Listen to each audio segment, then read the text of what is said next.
Wabarakatuh. Alhamdulillahirabbil alamin wassalatu wassalamu ala asrofil anbiya'i wal mursalin wa ala alihi washabihi ajmain, amma ba'd. Yang terhormat Ibu Kepala Sekolah SD Negeri 8 Simpang Remak, yang terhormat para dewan guru dan tenaga untuk memperlancarkan jalan acara kita pada pagi hari ini dan memudahkan segala urusan kita. Bersama-sama kita buka acara kita ini dengan membacakan umul kitab Al-Fatihah.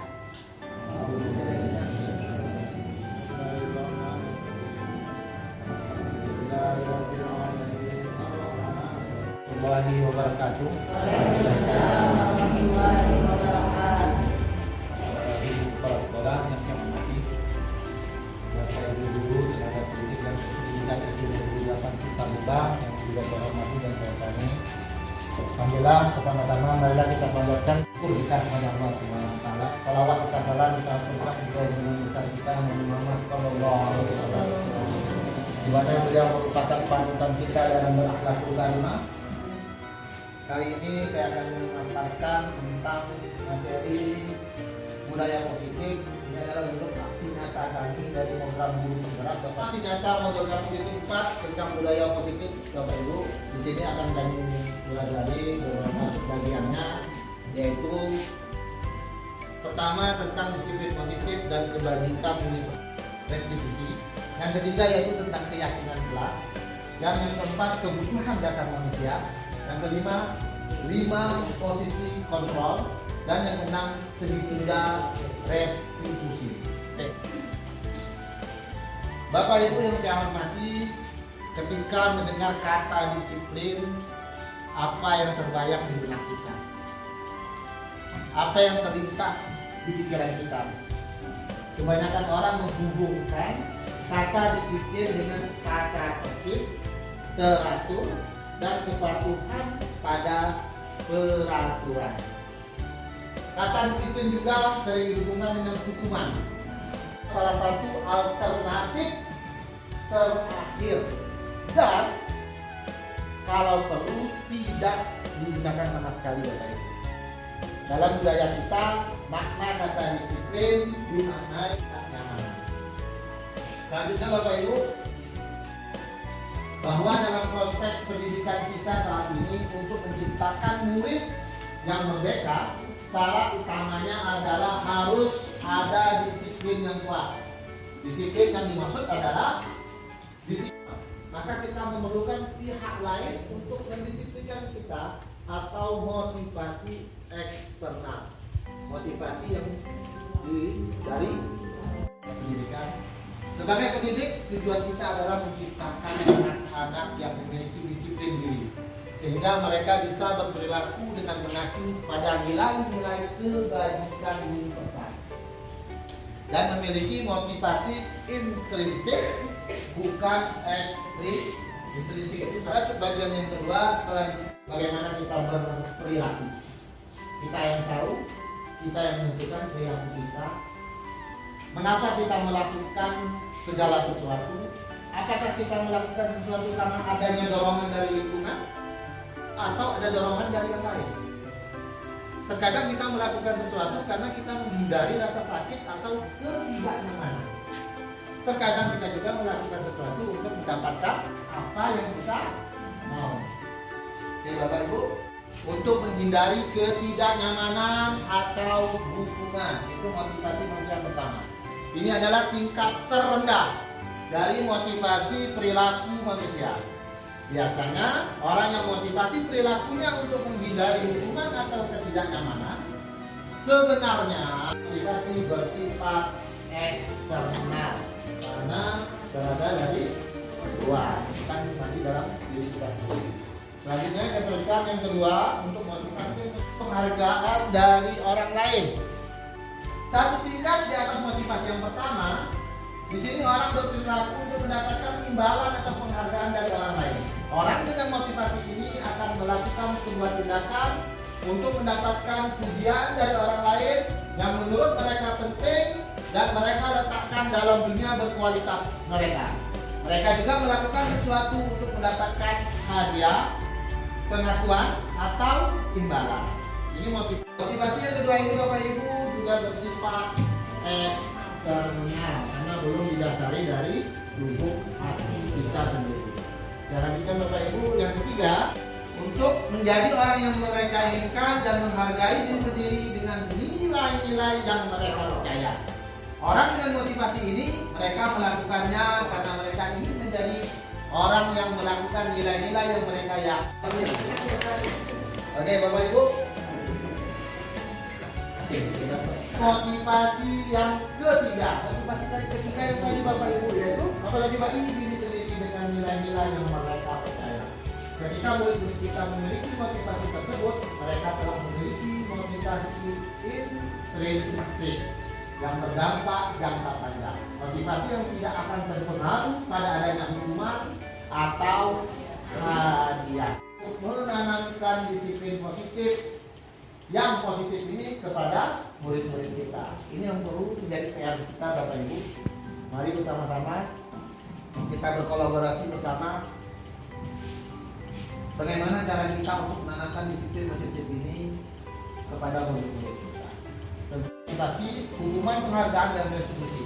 Dari motivasi tadi barusan kita bahas, sekarang tentang hukuman. Hukuman itu apa sih Bapak Ibu? Hukuman adalah bentuklah selama ini apakah kita tidak merasa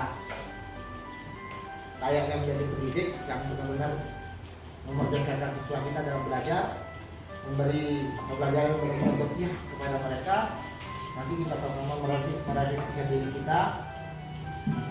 Menurut Kon, secara ideal tindakan belajar itu sendiri adalah penghargaan sesungguhnya. Jadi tentunya kita hindari nanti secara bertahap tentunya Bapak Ibu. Saya pribadi terserah selama mengikuti apa namanya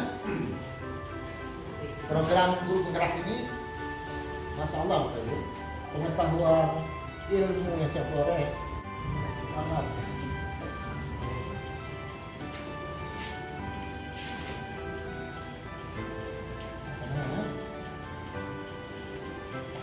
kan Bapak Ibu. Terserah harapan saya pada teman-teman semuanya tentunya ikuti, nanti akan kita banyak ilmu wawasan baru yang kita dapati bagaimana perilaku kita sebagai seorang pendidik untuk memajukan dunia pendidikan. Semangat Bapak Ibu, masih ada tahap selanjutnya. Mudah-mudahan Bapak Ibu semua lulus. Mari bersama-sama kita menjadi guru penggerak, guru hebat demi anak-anak bangsa, anak-anak kita. Bukan Bapak Ibu. Restitusi adalah proses menciptakan kondisi bagi murid untuk memperbaiki kesalahan mereka sehingga mereka bisa kembali pada kelompok mereka dengan karakter yang lebih kuat. Ini bagian dari restitusi Bapak Ibu. Restitusi juga merupakan proses kolaborasi mencari solusi dalam penyelesaian masalah mereka. Mereka melakukan tentunya dalam melakukan masalah, namanya anak-anak proses belajar Bapak Ibu.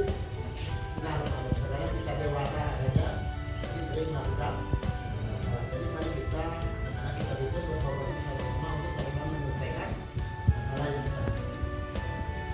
Salah guru akan menanggapi dengan cara yang memungkinkan murid untuk membuat evaluasi internal tentang apa yang dapat mereka lakukan untuk memperbaiki kesalahan mereka dan mendapatkan kembali panjang. Berikut namun untuk belajar dari kita belajar dari kesalahan kita. Waktu ini kita belajar dari kesalahan kita bagaimana agar kita tidak mengulangi kesalahan setelah kita. Kemudian memperbaiki hubungan.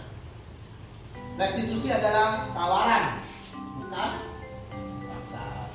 Restitusi menuntut untuk melihat ke dalam diri, mencari kebutuhan dasar yang mendasari tindakan, kemudian cara yang paling baik, kemudian restitusi fokus pada karakter bukan tindakan.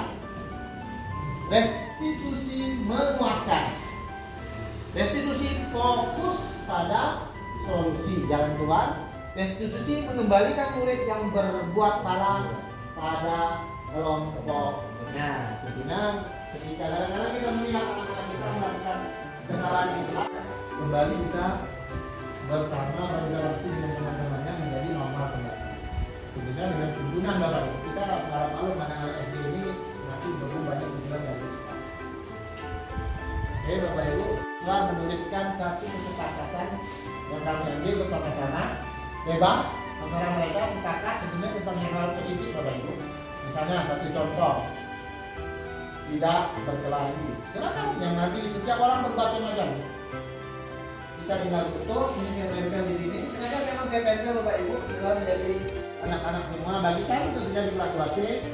Kemudian dari keyakinan ini, kayu, sama kamu di mau. Itu masalah itu. Mungkin mereka, laki-laki dan laki-laki itu memberikan motivasi bagi Bapak Ibu untuk bersama-sama kita terapkan di kelas masing-masing. Bapak Ibu, saya lanjutkan kembali. Oke, ada dua pertanyaan. Satu, mengapa kita memiliki peraturan tentang penggunaan helm pada saat mengendarai kendaraan roda 2 atau motor? Umumnya dari kita pasti menjawab untuk itu lazim umum manusia tapi siang itu Bapak Ibu. Nilai keselamatan atau kesehatan inilah yang kita sebut sebagai suatu keyakinan, yaitu nilai-nilai kebajikan universal yang disepakati secara tersirat atau tersurat, lepas dari latar belakang suku, negara, bahasa maupun agama. Nilai-nilai kebajikan akan menekankan pada keyakinan seseorang akan lebih memotivasi seseorang dari dalam. Seseorang akan lebih tergerak dan bersemangat untuk menjalankan keyakinannya. Keyakinan telah sebenarnya tidak terlalu banyak sehingga mudah diingat dan dipahami oleh semua warga. Keyakinan telah sebaiknya sesuatu yang dapat diterapkan di lingkungan tersebut. Semua warga kelas yang ikut berkontribusi dalam pembuatan keyakinan kelas lewat kegiatan kurang mendapat. Salah satu contoh seperti ini Bapak Ibu. Biarkan siswa berekspresi. Kita kasih satu kesepakatan. Silakan tuliskan. Kita bikin kesepakatan kelas kita. Menurut kamu apa yang bagus tidak? Berikan mereka sesuai dengan keinginan mereka. Nanti kita lihat mana yang menurut kita apa namanya, kan kadang-kadang ada kalimatnya dalam rujukan.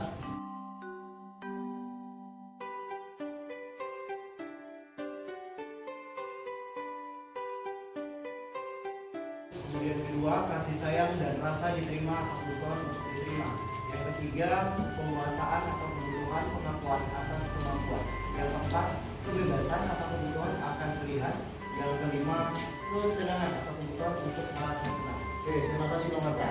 Baik Bapak Ibu, satu kebutuhan bertahan hidup. Satu kebutuhan manusia yang pertama adalah kebutuhan yang masuk kebutuhan untuk tetap bertahan hidup. Saya singkat aja Bapak Ibu. Yang kedua, kasih sayang dan rasa diterima.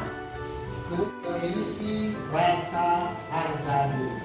Berikutnya, yang keempat, kebebasan. Kebutuhan akan kemandirian, otonomi, memiliki pilihan dan mampu mengendalikan arah hidup seseorang. Yang kelima terakhir, kebutuhan manusia yaitu kesenangan, yaitu kebutuhan untuk mencari kesenangan, bermain. Menurut Jeremy Gossen dalam bukunya Restitution Restructuring School Discipline, orang tua ataupun atasan dalam melakukan kontrol. Yang ketiga, teman. Yang keempat, pemantauan sekolah memerlukan sistem atau alat yang dapat lebih menekan murid-murid lebih dalam lagi.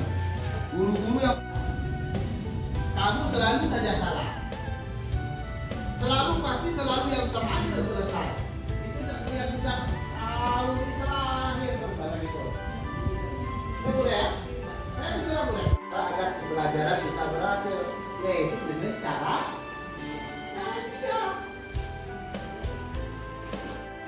lembut. Ini di atas pendukung nih. Ini belum ada agak lembut, kalau yang pertama aja agak kasar. Saya termasuk ini saya berada di posisi pertama baru. Saya menyadari sendiri. Ya sesuai. Mohon maaf, saya sekarang ini mungkin masih berada di posisi seperti itu. Sama Pak. Tapi nanti saya akan buka apa yang kelihatan dengan perhitungannya.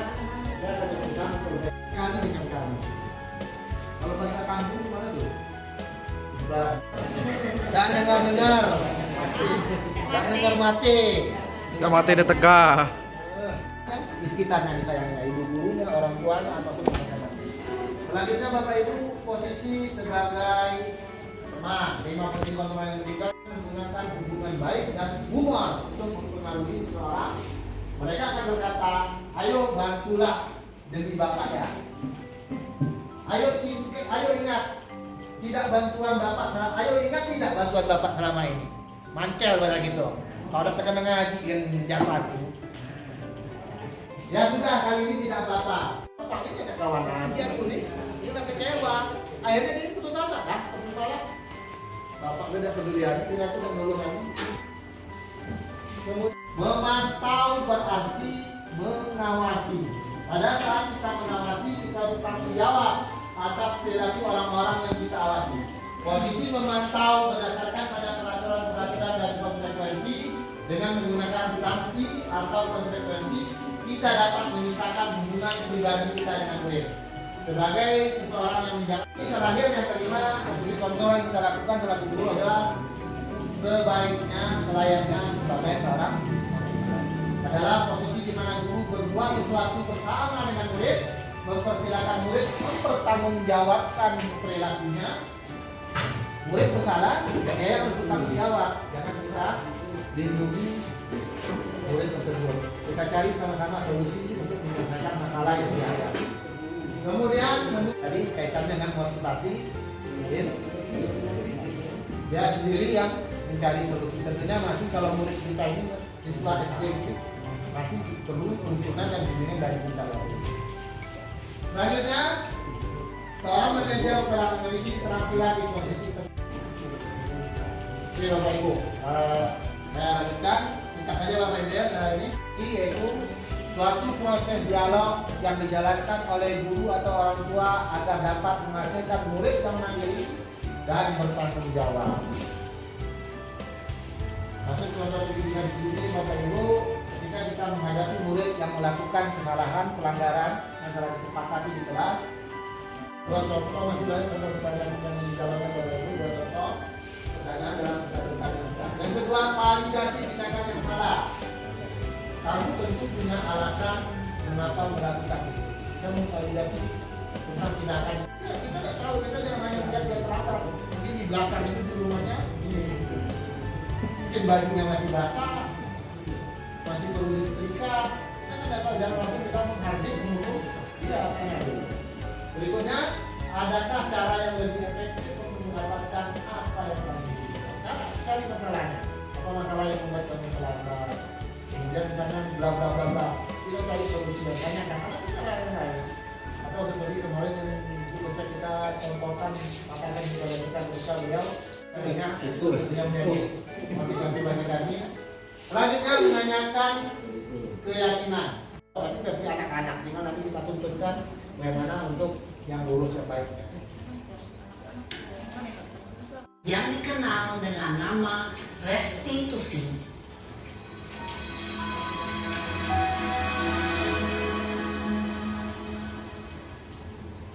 Restitusi dikembangkan oleh pakar pendidikan Diane Gosson, berlandaskan pada teori kontrol Dr. William Blazer. Segitiga restitusi adalah dan bertanggung jawab. Pada saat guru di posisi manajer, aspek yang dikembangkan pada murid adalah motivasi intrinsik, sehingga penanaman nilai-nilai kebajikan dapat tumbuh dan berkembang menjadi suatu kebiasaan positif yang akhirnya membentuk karakter murid. Proses dialog ini terdiri dari tiga adalah menanyakan keyakinan.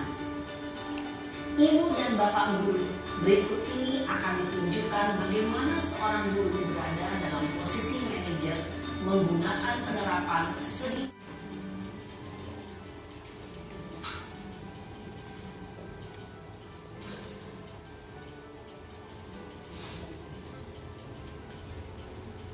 Siang Sarah. Siang Pak. Sudah lama nggak ketemu Sarah? Kenapa hari ini ada di sini? Kesel Pak, kesel banget. Masa aku dikatain tukang fitnah Pak?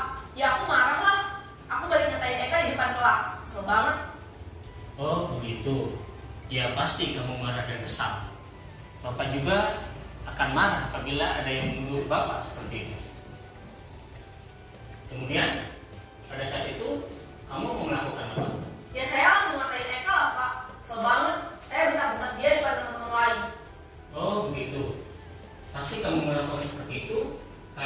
alasan tertentu kan? Iyalah, masa saya diam saja Pak? Ya saya bela diri lah. Masa saya dituduh tukang fitnah? Ya wajar lah. Mempertahankan harga diri itu sesuatu yang penting buat kamu. Untung kamu tidak bertindak lebih gegabah lagi. Kamu memilih untuk tidak berbuat lebih parah lagi, bukan? Iya. Nah, sekarang coba kita lihat lagi tindakan kamu yang bentak-bentak Eka di kelas. Tindakan kamu itu kira-kira sesuai dengan keyakinan kelas atau prinsip kamu tidak? Enggak lah Pak. Capek Pak jadi pemarah. Jadi keyakinan atau prinsip mana yang kurang sesuai dengan keinginan kamu? Ya, saya sebenarnya sangat menghargai orang lain. Mungkin saat itu saya menjadi emosi, jadi tidak menunjukkan sikap itu. Kamu meyakini tidak? Menghargai orang lain itu penting buat kamu. Yakinlah Pak. Iya, setuju. Kita harus saling menghargai. Namun, ada juga keyakinan yang kita sepakati yang perlu kita jalankan apabila kita sedang marah, bukan? Ya, saya bisa lebih proaktif, mulai dengan diri sendiri. Saya bisa jadi lebih bersabar, mengambil waktu jeda untuk berpikir mau apa selanjutnya. Kira-kira kamu bersedia memperbaiki masalah ini tidak? Bersedia Pak. Kalau kamu memperbaiki masalah ini, kamu akan menjadi orang seperti apa? Saya akan menjadi orang yang bertanggung jawab kali ya Pak. Dan Yuk kita pikirkan bagaimana memperbaiki masalah ini.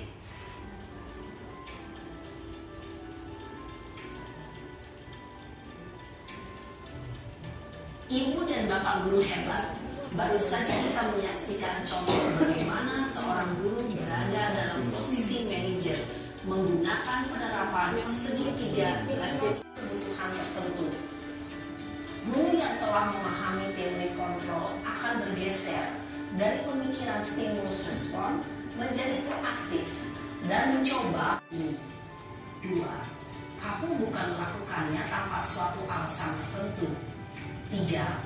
Kamu melakukannya karena mempertahankan sesuatu yang penting bagimu. 4. Mungkin kamu bisa mempelajari suatu perilaku baru yang lebih efektif. Bersediakah kamu mempelajarinya?